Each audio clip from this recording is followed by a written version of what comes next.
Hello guys, good morning. Welcome back to my new blog. तो आज के blog की शुरुआत भी हम रोज़ की तरह भगवान जी से करते हैं। भगवान जी के दर्शन करने के बाद में हमारा रूटीन शुरू हो जाता है।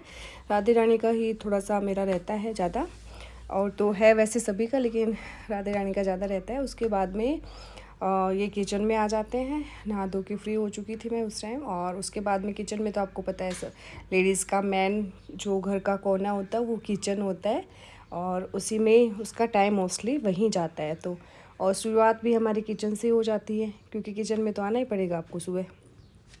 तो आज मैंने टिफ़िन में बनाया था नन्नू के। डुगू की तो छुट्टियाँ हो गई और नन्नू का टिफ़िन जाता है, लेकिन मुझे तो काम करना ही पड़ता है सारा। तो मैं योगा के अकॉर्डिंग मेरी प्रिपरेशन पहले से ही रख लेती हूँ कि मुझे आने के बाद इतना काम नहीं करना पड़े। तो मैं मोस्टली काम करके जाती हूँ, और आपको पता है काम करना अब तो मुझे एक शौक़ भी था मेरा, और मुझे अच्छा भी लगता है। तो आज मैंने बनाया था आलू प्याज की सब्ज़ी टिफ़िन के लिए, और तरी वाले बनाए थे। ड्राई तो नहीं, कम ही पसंद करते हैं, तरी वाली सब्ज़ी ज़्यादा पसंद करते हैं हम लोग।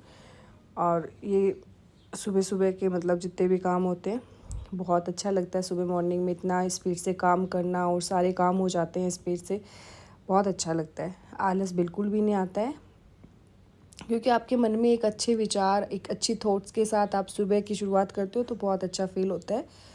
और कई लोग जैसे आलस के साथ उठते हैं, आलस के साथ ही काम करते हैं, तो वो वैसा ही खाना बनता है, खाने में भी वो स्वाद नहीं आता है। आप मन से और दिल से जब भी कोई काम करेंगे वो 100% आपका सही होगा। और जैसे खाने की बात करें तो खाने में भी टेस्ट तभी आता है, चाहे आप कितने भी मसाले डालें, जब आपका मन नहीं होता और आपके विचार सही नहीं होते तो खाने में कोई टेस्ट नहीं आता है। आपके विचार जब खाना बनाते उस समय बहुत ही अच्छे होने चाहिए। जैसे विचार होंगे खाने में वैसा ही स्वाद हो जाएगा, वैसा ही खान पान हो जाएगा, वैसा ही मतलब डाइजेस्ट भी वैसे ही होगा जिस सोच के साथ आप खाना पकाएंगे। आप प्रैक्टिकल करके देख लेना। और क्योंकि मैंने बहुत से प्रैक्टिकल भी किए हैं, और मैंने मतलब मेरा तो एक खाने का शौक़ ही था। उसके बाद में मैं पहुंच गई योगा क्लासेस।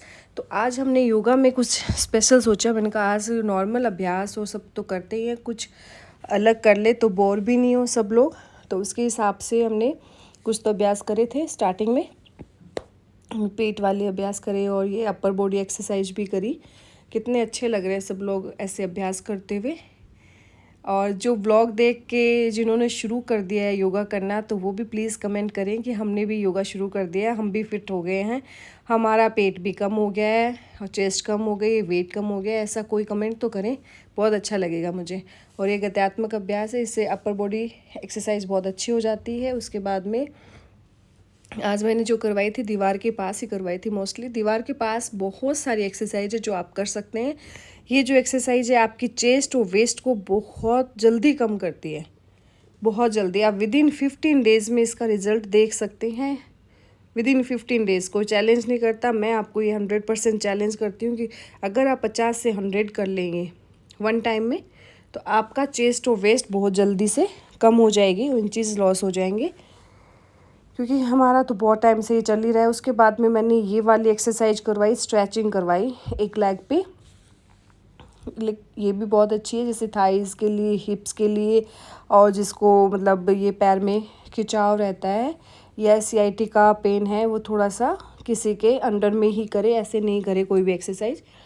और मैं मतलब सबको कंफर्म करके उसके बाद में सारी एक्सरसाइज शुरू करवाती हूँ, क्योंकि किसी ना किसी की कोई ना कोई प्रॉब्लम होती है। किसी की घुटने वाली प्रॉब्लम हो सकती है, किसी को सियाटिका का हो सकता है, किसी को थाइज़ में या हिप्स में कोई भी प्रॉब्लम हो, उसको पहले कंफर्म करें, उसके बाद में आप अभ्यास करें। और उसके बाद में ये देखूं, बहुत ही अच्छा लगा। आपको ऐसा देख के लग रहा है कि कर क्या रहे, लेकिन ये जब करते हैं बहुत इंटरेस्टिंग बन जाती है एक्सरसाइज भी, क्योंकि बोर नहीं होते, इससे कुछ नया मिल रहा है नया करने को। और इसके साथ में क्या आपकी लेग की स्ट्रेचिंग हो जाती है। ये कोई हम नॉर्मली ऐसे ही नहीं कर रहे, ये सारे अभ्यास में आते हैं जो स्ट्रेचिंग वाले हैं। इनका कोई नाम नहीं दे सकते हम, लेकिन स्ट्रेचिंग वाले अभ्यास है। उसके बाद में ये भी स्ट्रेचिंग के अभ्यास है, जिससे आपके वेरिकोज वेंस की प्रॉब्लम हो, जैसे पीछे पैरों के जो ये नसों का गुच्छा सा बन जाता है, उसको वेरिकोज वेंस कहा जाता है, उसके लिए बहुत बेस्ट है ये। फिर वापस से आ गई लेग को एक साइड में, मतलब दीवार पे आप ऐसे करके अपर बॉडी एक्सरसाइज कर सकते हैं। ये 100 कर सकते हैं, जितना आप धीरे धीरे शुरू करें, 20 से करें, 50 करें, 50 से 100 आ जाए, उसके बाद में आपकी इच्छा है जितना आप रिज़ल्ट चाहते हो उतना। फिर मैंने ये फॉरवर्ड और बैकवर्ड बेंडिंग भी करवाई थी आज। ये देखिए सब लोग कितने अच्छे से कर लेते हैं।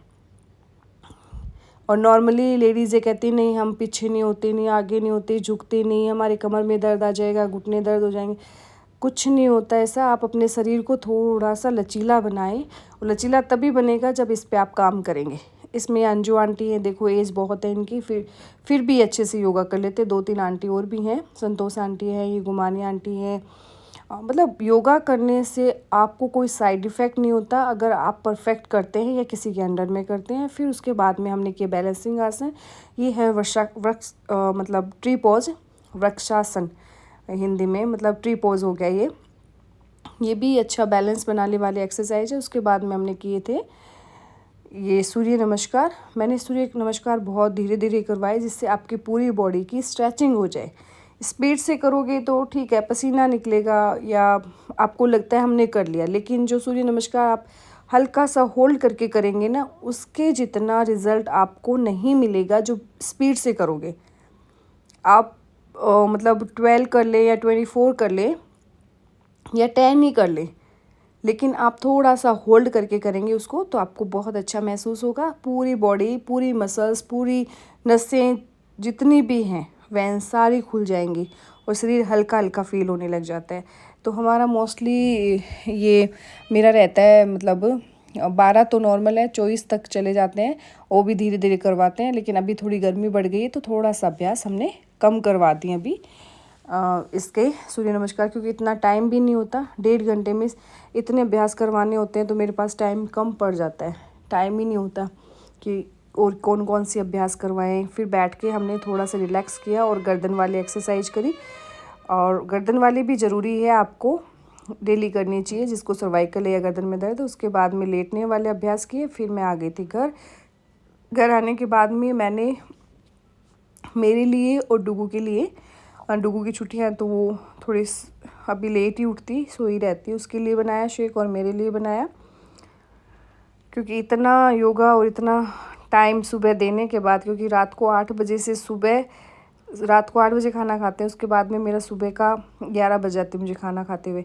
तो उससे पहले मैं एक अच्छा सा शेक ले लेती हूँ, चाहे पपाया शेक हो, मिल्क, मतलब कोई भी हो, बनाना हो, मिक्स हो, जो भी हो, लेकिन ये फुल भर के मैंने अच्छे से लिया। उसके बाद में मैंने कर दी घर की साफ़ सफाई शुरू, क्योंकि ये काम में मुझे ही करना पड़ेगा ना,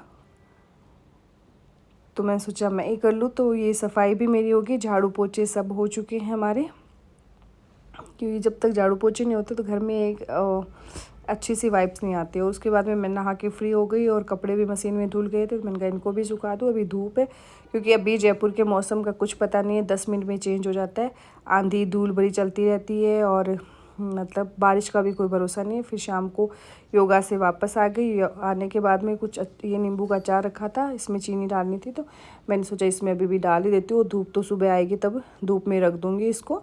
और उसके बाद में बनाया खाना, और खाना तो सिंपल सा ही था, आपको पता ही है, रोटी सब्जी, बस इतना ही बहुत है। खाना वाना खाने में मतलब मेरा शाम का खाना 8 बजे तक हो जाता है। 8 से लेट होने पर मुझे खुद को ही ऐसे अजीब सा फील होने लग जाता है कि नहीं मैंने कुछ गलत कर दिया है। और उसके बाद में जो कपड़े थे सुबह वाले, मैंने सोचा अब समेट लेती हूँ, सुबह मेरा काम कम होगा। तो आज का व्लॉग यहीं एंड करते हैं, मिलते हैं नेक्स्ट व्लॉग।